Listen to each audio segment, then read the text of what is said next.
Vous êtes bien sur 8 Mont-Blanc, nous sommes le jeudi 23 juillet, merci de nous rejoindre pour le JT. Roche Expo entre dans une nouvelle ère. D'ici fin 2021, le parc des expositions de La Roche-sur-Foron sera doté d'une nouvelle halle multifonctionnelle. Cette future structure devrait permettre à Roche Expo de passer de 50 à 100 manifestations par an. Les grandes lignes ont été présentées ce matin. Elle est la tyrolienne la plus pentue d'Europe. La double tyrolienne géante destinée aux amateurs de sensations fortes relie désormais le col de la Faucille à Mijoux, embarquée pour une descente à 90 km/h. Mais avant, l'absence de précipitations significatives depuis un mois sur le sud-ouest de la Haute-Savoie et les chaleurs estivales ont réduit fortement les débits des cours d'eau. Depuis le 20 mai, l'ensemble du département est placé en vigilance. À compter de ce jeudi, les secteurs du Chéran et du Fier sont placés en alerte. Cette décision a été prise en concertation avec la Savoie. L'ensemble du Chéran est donc sous restriction. Il est désormais interdit de laver sa voiture hors des stations dédiées, de remplir les piscines privées ou encore d'arroser les jardins entre 8 et 20 heures.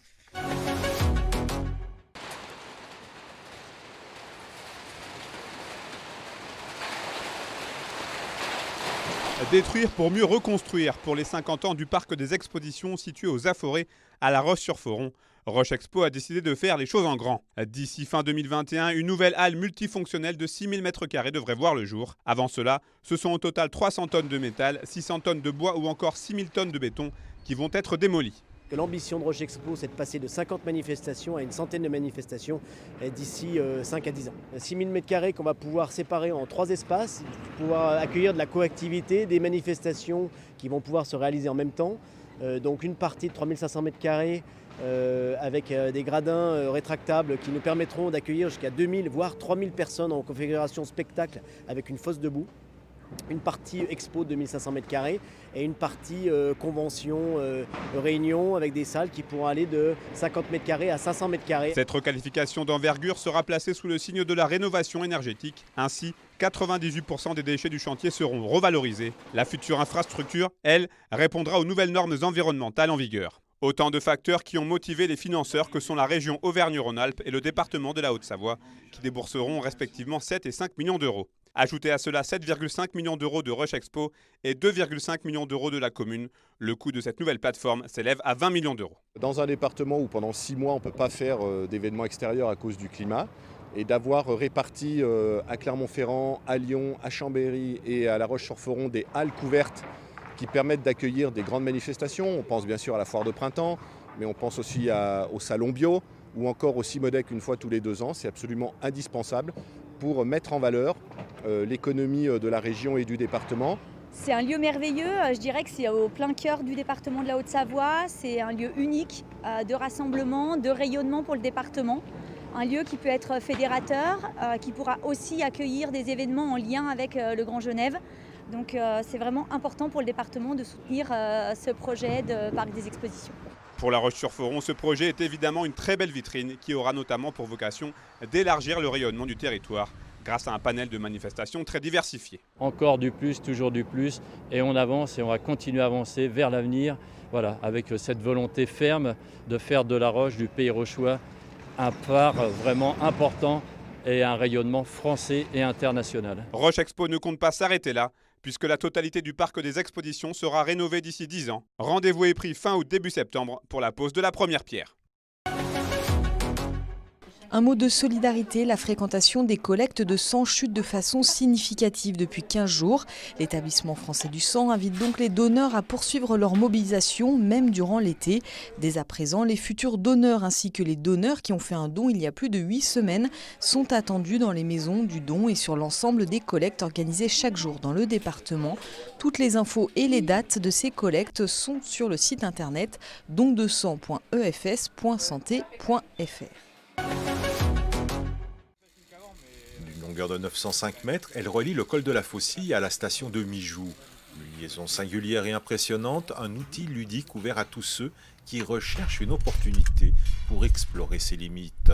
Car cette tyrolienne affiche des caractéristiques plus que séduisantes.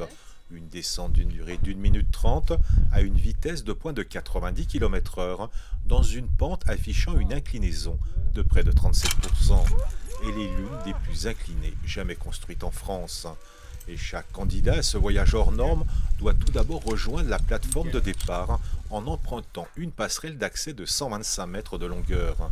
Cette plateforme de départ, située à 20 mètres au-dessus du sol, donne à elle seule toute sa dimension à l'exercice. C'est un outil promotionnel, c'est un outil ludique, c'est un outil de sensation fort, c'est un outil qui permet de profiter de la montagne en période estivale. C'est quand même la tyrolienne la plus pentue de France, la deuxième plus pentue du monde. Là, on est à 37% de pente, donc c'est quand même quelque chose d'assez exceptionnel. En position assise, 2 à 4 personnes peuvent simultanément prendre le départ pour cette impressionnante descente à une hauteur maximum de 93 mètres du sol. Mais avant chaque lâcher-prise, toutes les procédures de sécurité sont vérifiées et les gestes répétés.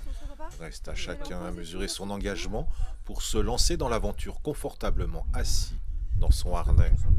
On a des gens qui viennent, qui montent au bout de la passerelle, ils pleurent, il y en a qui sont tout contents, il y en a qui crient. Il y en a qui vont nous dire que c'est super parce qu'ils ont l'impression de se fondre dans le paysage. C'est vraiment, toutes les émotions sont visibles ici et c'est vraiment intéressant de voir tout ça. Et ça c'est génial, ouais, c'est vraiment intéressant.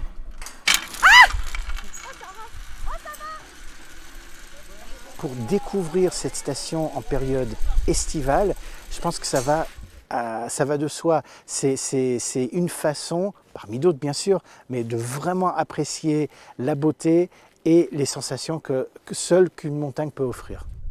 Conçu par la société Savoyard Tech Fund spécialisée dans la gestion d'installations sportives, la réalisation de cet équipement s'inscrit dans le cadre d'un projet plus ambitieux d'aménagement du cœur de la station de moyenne montagne de la Faucille. Avec cette double tyrolienne, la station espère séduire pour donner un caractère 4 saisons aux activités qu'elle propose traditionnellement. Au cœur de la vallée de Borne, l'église abbatiale Notre-Dame de tous les Saints protège depuis près de 900 ans déjà les habitants d'Entremont et du Petit-Bornand. Un édifice dont l'histoire singulière attire chaque année plusieurs centaines de curieux. Il faut dire que l'on peut y découvrir de nombreuses particularités, à commencer par sa façade ornée de fresques murales. C'est un espèce de panneau publicitaire, il ne faut pas aller chercher plus loin. On est ici sur le fief de seigneurs. Bien qu'ils aient été religieux, ils étaient seigneurs et ils voulaient que ça se sache. Donc quoi de mieux que de le mettre directement sur la façade avec des blasons qui chantent les grands hommes d'Entremont. Et puis d'autres petites particularités, entre autres le fer à cheval qu'on aperçoit là dans la porte et qui a lui aussi toute son histoire et qui nous ramène à une légende moyenâgeuse. Des légendes, il y en a beaucoup autour de Notre-Dame de tous les Saints. La plupart sont d'ailleurs aujourd'hui proposées aux visiteurs via des excursions guidées. Pourtant, il n'est pas si aisé de résumer près d'un millénaire d'histoire en une seule visite. On va commencer au XIIe siècle, on va voir comment la rivalité entre les comtes de Genève, les barons de Faucigny vont justement susciter chez les comtes de Genève l'obligation quasi de faire ériger ici un lieu de prière, un prieuré d'abord dans un premier temps, puis comment ce prieuré va s'asseoir de manière à devenir une abbaye en s'attirant les largesses des maisons nobiliaires alentour, puis comment cette abbaye va devenir seigneurie, puisque nos abbés vont même décrocher une couronne, et ensuite la pente descendante, comment à partir de là, nos seigneurs vont perdre peu à peu et de leur faste et de leur aura, tout en nous laissant néanmoins du mobilier qui est tout à fait remarquable, que ce soit les stalles, le retable ou les pièces du trésor. Car en effet, parmi les reliques et les vestiges du passé, quelques éléments laissent toujours aujourd'hui de nombreuses questions, au point d'inspirer des sujets d'études. On a ces stalles qui datent du XVe siècle, on est dans un travail gothique, le gothique flamboyant, avec des personnages auxquels on s'attend, sur des stalles, des saints, des martyrs, et des personnages beaucoup plus inattendus, mais peut-être n'en dirai-je pas plus, et pour les découvrir, il faudra venir les voir.